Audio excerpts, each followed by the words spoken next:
Hey guys, it's Daniel with Yahusha is Savior channel, and I want to do a follow-up video um, on the mark of the beast. The prior two videos I've done regarding the mark of the beast. In the prior videos, I touched on Revelation chapter 13, verse 16 and 17, and those read, "And he causeth all, both small, great, rich, poor, free, and bond, to receive a mark in their right hand or in their foreheads." Verse 17, "that no man might buy or sell, save he that had the mark, or the name of the beast, or the number of his name." Um, I covered going into those two verses in more detail in the prior two verses. So if you want to check out the study on those and how we might have been deceived as to what they're really saying, you might check those out. I'm going to go into the two prior verses, Revelation 13, 14, and 15, because they talk about the image of the beast. And, I was always confused with what is the image? What do they mean by the image of the beast? Everyone always talks about the mark of the beast. Um, in the mark we covered prior video, but in this one we're going to touch on what is the image of the beast. And guys, to be honest, I'm not sure, but we're going to go into it and study it and open it up and kind of get a better idea.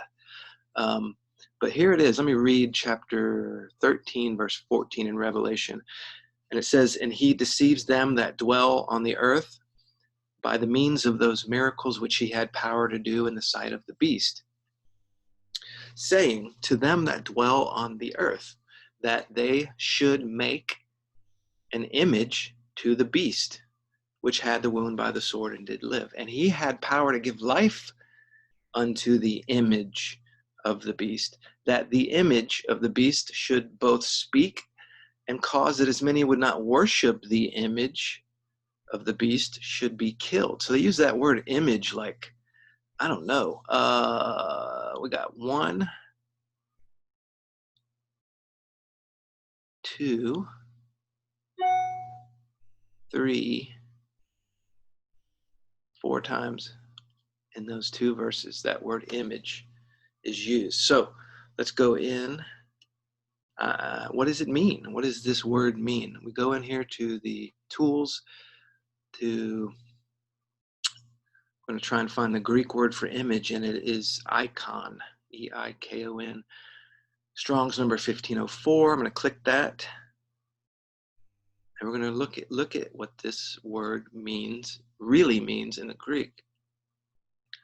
Outline of biblical usage: an image, a figure, a likeness. Use of a moral likeness of renewed men to God. So it's a likeness. Let's say in Genesis, God says that man was made in his or their image. They use plural because God consists of the Holy Spirit and the Son. So they used in that verse that we men were made in their image, or in their likeness. So that's interesting. An image of heavenly things used as a moral likeness. So morally, are we like what God has set forward? Do we follow what he says in his word? Do we follow his commandments? Are we morally like God? That would be a likeness.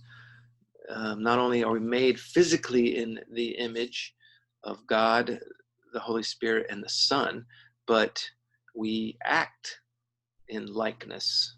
Maybe that's what that means. The image of the Son of God, into which true Christians are transformed, is likeness not only to the heavenly body, but also to the most holy and blessed state of mind, which Christ possesses. So I think image is a likeness physically and maybe spiritually, mentally. Anyone that is seen divine nature, or absolute moral excellence. So we're going to go on down here and look at the Thayer's Greek lexicon. That just gives you a little more insight, maybe. An image, a figure, a likeness. I'm going to show all. We're going to go down. The image of one in whom the likeness of anyone is seen. So, you know, can people see Christ in us if we are, you know, walking our daily life? Do we look like what Christ was? Are we in his image? So I'm just trying to get an idea for this word image, because it's used. I'm going to go back now to the verse we just read. It's used, the two verses we just read, it's used 4 times. So now let's go back and read it with that knowledge of the word image and kind of put those words in place of the word image when we read it. Saying to them that dwell on earth that they should make an image. So a likeness, a figure, a representation to this beast. The beast, which we may go into that in a different video. But right now I'm just trying to get an idea of what is this image. And let's look at, it says that they should make an image. I'm going to look at this word make. What does it mean if we make an image or a representation or a figure or a likeness to this beast? So let's look at that word. We're going to go into tools. Scroll down to the word make in the English. They should make. So that there's summing that one Greek word, which is, I don't know how to pronounce that, poi, is 4160 in the Strongs. That one word they're summarizing into that they should make. So I'm assuming that will be a verb. We're going to click on the Strong's number. Look at what it says that word really means. To do. It's used 357 times. So that they should do an image or a likeness or a representation. Make, bring forth, commit, cause. To make, with names, to be the author of, to prepare, to produce, to acquire, to put forth, to lead him out, to make one do something, to be the authors of, to act rightly, to act rightly. So Strong's down here, we're going into a little more about it. Definitions, abide, agree, appoint, avenge, band together. So these are all words that this Greek word in the Strong's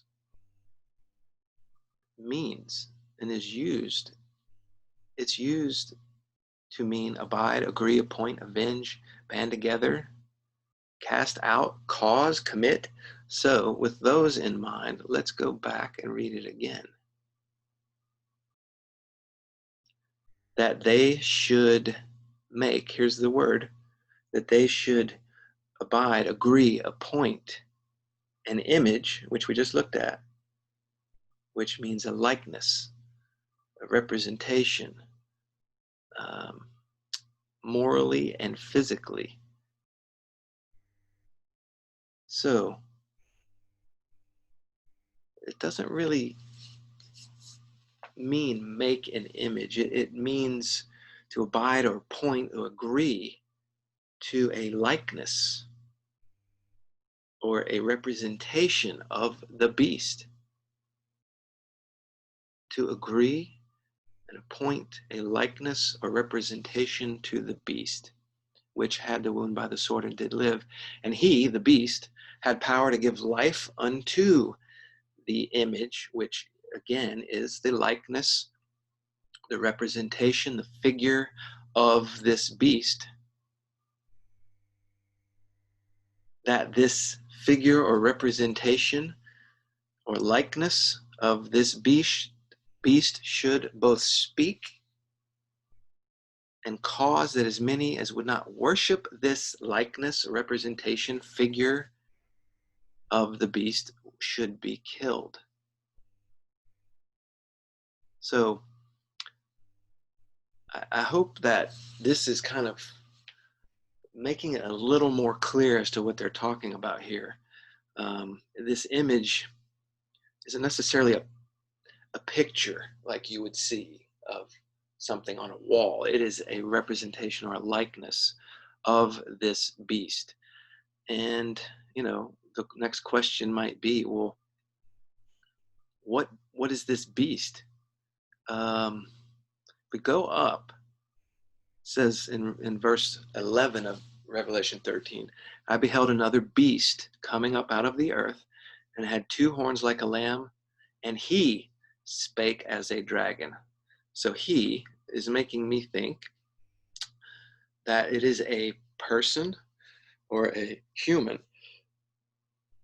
He, well, it doesn't even have, it says he spoke.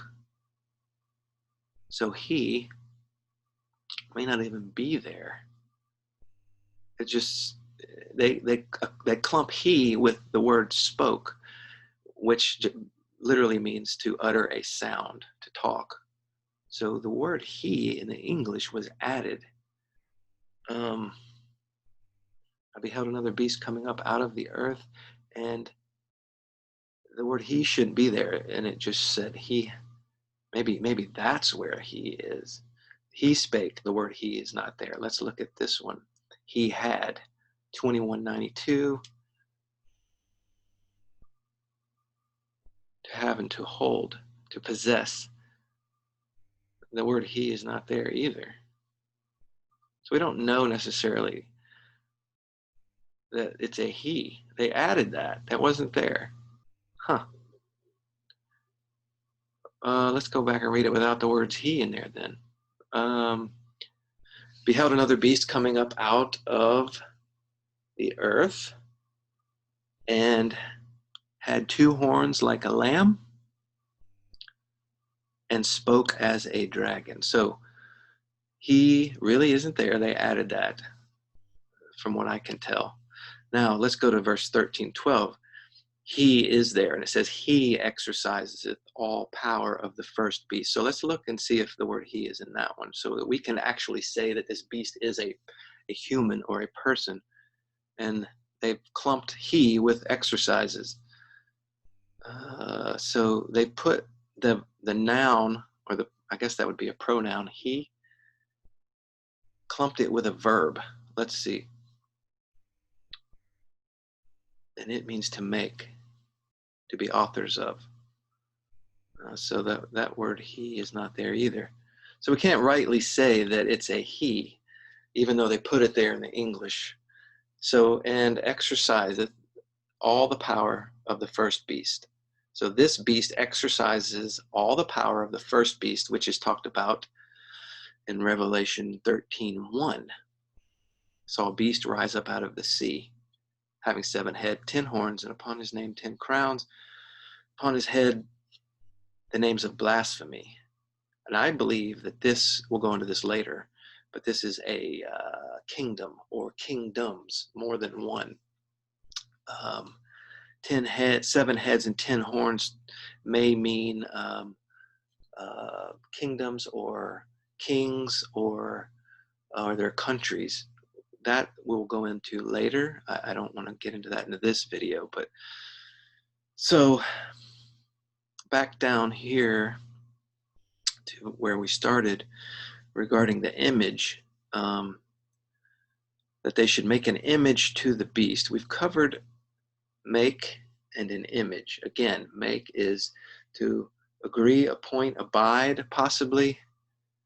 An image, which possibly means a likeness, a representation of this beast, which we don't know if it's a man or a system, which had the wound by the sword and did live. And he, the beast, had power to give life unto the image. So what does this mean?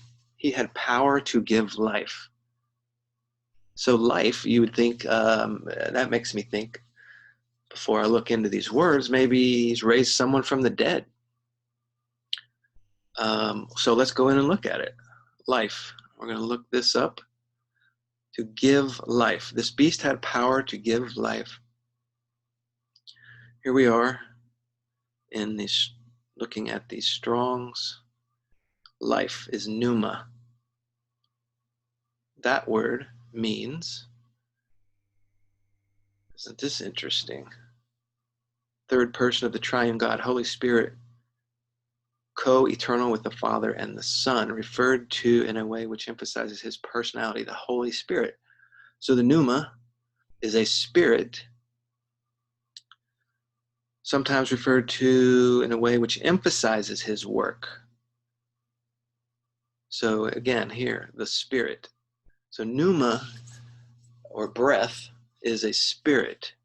Spirit, the soul, life-giving spirit, a human soul. Let's go down here to pneuma. Strong's definition: legend, a current of air, breath or blast of a breeze. By analogy or figuratively, a spirit. Human, the rational soul. Mental disposition, an angel, a demon, or divine, Christ's spirit. So pneuma is used as a breath of air or a breeze or a spirit, whether good or bad spirit. And here again in the Strong's Thayer's Greek lexicon, movement of air, of the wind, breath of life, the spirit, the vital principle by which the body is animated, the rational spirit, the power by which human being feels, thinks, and decides. All right, so knowing that and having read that, let's go back then to our verse. He had power, let's see, here we go. Yeah, he had power to give life unto the image. So life is the spirit or the current of air, the breath, the soul, unto this image, which again is a likeness or representation of this beast. So this is very peculiar. So this beast had power to give spirit or breath of life, or let's see, life or current of air unto this image of this beast, the representation of this beast, that the image or this likeness of this beast should both speak and cause that as many as would not worship the image of the beast should be killed.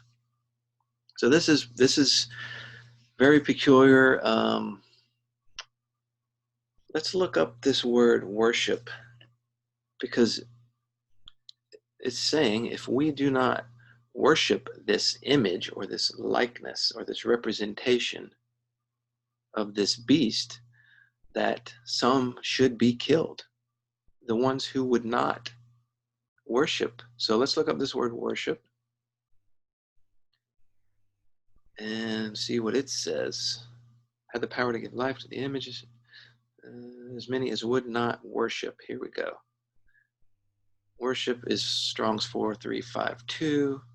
Proskuneo is the Greek word. Worship, to kiss the hand in token of reverence. Fall upon the knees, it's expression of reverence. Prostrate or homage to something, used to show homage to men of superior or beings of superior rank. Here's the definition legend. Probable derivative of 2965, meaning to kiss like dogs licking his master's hand, to crouch, prostrate oneself in homage to. Thayer's Greek lexicon, to kiss the hand, to fall upon the knees by kneeling or doing prostration to make obeisance, to worship. That's the word we're looking up. So now we have an idea of what that means. Let's put it back into perspective. That he had power to give life unto the image, or spirit, or current of air, soul, breath to this image, which is the likeness or representation of this beast, that this likeness or representation of this beast should both speak and cause as many as would not worship. Worship, we just looked up, was prostrate, kiss the hand, do homage towards, taking an oath even to the image of the beast. If they would not do this, would not make homage towards something by taking an oath or prostrate to this image of this beast, that they should be killed. That is interesting. So I wanted to go into those two prior verses, verse 14 and 15, to help shed light on this image of the beast that it talks about in verse 17. Actually, in verse 15, here we go. That the image of the beast should both speak and cause that as many as would not worship the image should be killed. So, what is this image? What do you think this image could be, knowing what we just learned? This likeness, this representation of this beast, which, could be a person, could be a kingdom, or something set up by a kingdom, a country and its government, maybe. We're going to go into that next time, what this beast is. But in the meantime, kind of putting more puzzle pieces together by dissecting these words, worship and image. We'll hit beast next time. We already went into he causeth all, which we discovered was some of all types, both small, great, rich, poor, free, and bond, to receive, which actually means to give or receive the mark. We looked at that word, in their right hand or in their foreheads, that no man might buy or sell except he had the mark or the name of the beast or the number of his name. So hope this helps kind of put more puzzle pieces together regarding this mark of the beast situation, and all the parts that are involved with it. There's an image of the beast and the mark of the beast and the number of the beast, which we see down here. Let him count the number of the beast. So all these are a play in this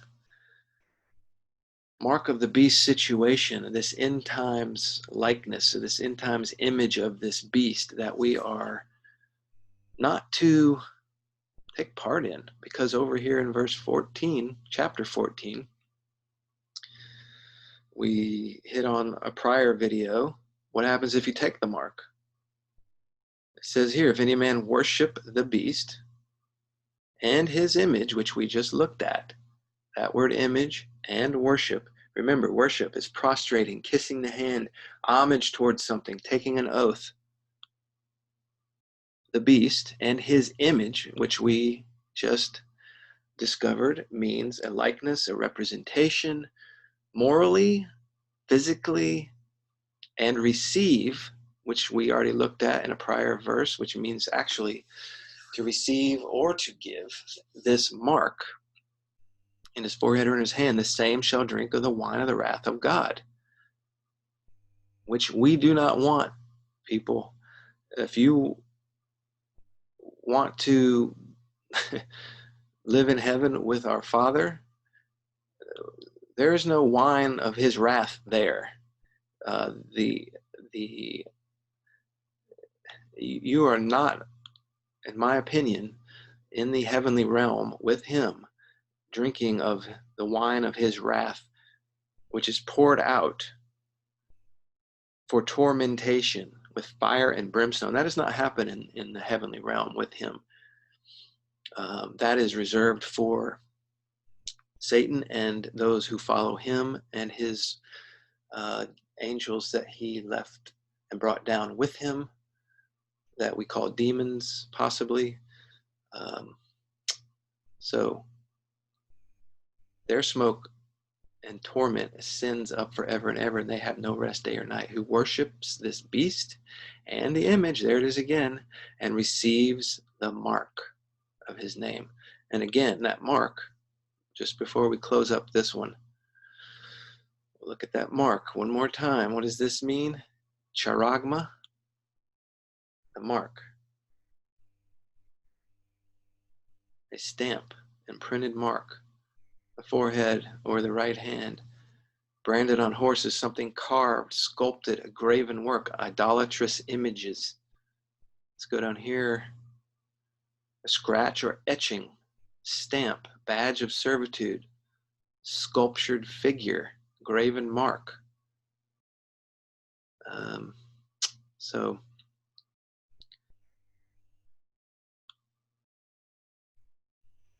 I'm going to end this one with that.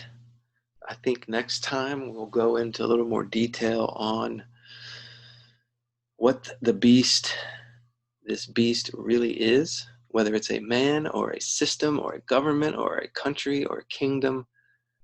But I hope this helps add a few of these puzzle pieces together in kind of trying to decipher the mark of the beast and what it might be, and the image of this beast and the number of this beast, which we are called not to take, not to receive, not to give.